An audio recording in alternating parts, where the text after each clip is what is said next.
Nous avons chacun une variété de personnes que nous appelons amis, sans tout à fait comprendre les configurations de ces relations. Alors, nous rencontrons généralement trois types de personnes. Le premier type est ceux que j'appellerai confidents. Alors, les confidents sont ces rares personnes à qui tu peux tout dire. C'est des personnes à qui tu peux parler sans retenue.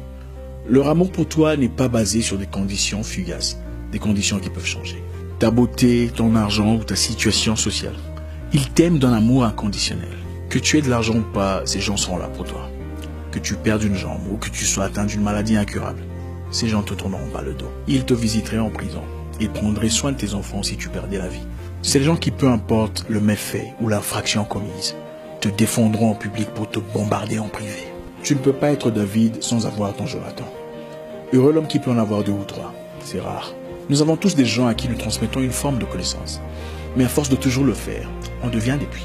Il est impératif que vous ayez un confident qui vous enrichit, pour que vous enrichissiez quelqu'un d'autre à votre tour. Sans cette personne, vous ne rejoindrez jamais la destinée pour laquelle vous avez été créé.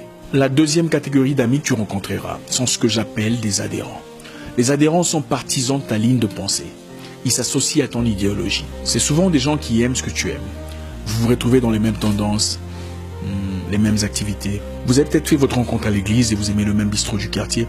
Vous avez le même genre de rêve, les mêmes ambitions, les mêmes passions. Les adhérents, ils ne sont pas là pour toi, mais pour ceux que tu représentes. Ils seront là aussi longtemps que tu soutiendras leur vision, leurs tendances et leurs croyances. Tu dois le savoir, parce qu'aussitôt qu'ils rencontreront quelqu'un qui leur facilitera l'accomplissement de leur ambition, ils te balanceront par-dessus bord. Parce qu'ils n'étaient pas là pour toi, mais pour les idées, les tendances, le style de vie qu'ils associent à toi. Si tu ne fais pas attention, tu risquerais de confondre un confident d'un adhérent.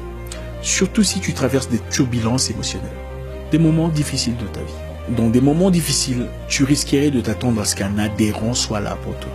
Or, ils ne sont pas là pour toi, mais pour ce que tu représentes. La troisième catégorie d'amis que tu rencontreras dans cette course de la vie, c'est les camarades. Ces derniers ne sont pas là pour toi, et encore moins pour ce que tu représentes. C'est des personnes avec qui vous avez un ou des ennemis communs. Vous détestez les mêmes histoires, haïssez le même président, méprisez les mêmes tendances, traversez les mêmes difficultés. Des personnes à qui on est lié par une familiarité d'activité. Ils ne sont pas là pour toi, mais pour ce à quoi tu t'opposes. La camaraderie peut créer un bon ménage entre des personnes complètement étrangères. Ils s'associeront à toi pour combattre un ennemi plus fort. Ne sois pas surpris de voir partir tes camarades et tes adhérents. Ne sois pas surpris que leur réaction à ton rêve n'est pas celle à quoi tu t'attendais. Parce qu'en réalité, ils n'étaient jamais là pour toi. Alors fais attention à qui tu parles de tes rêves.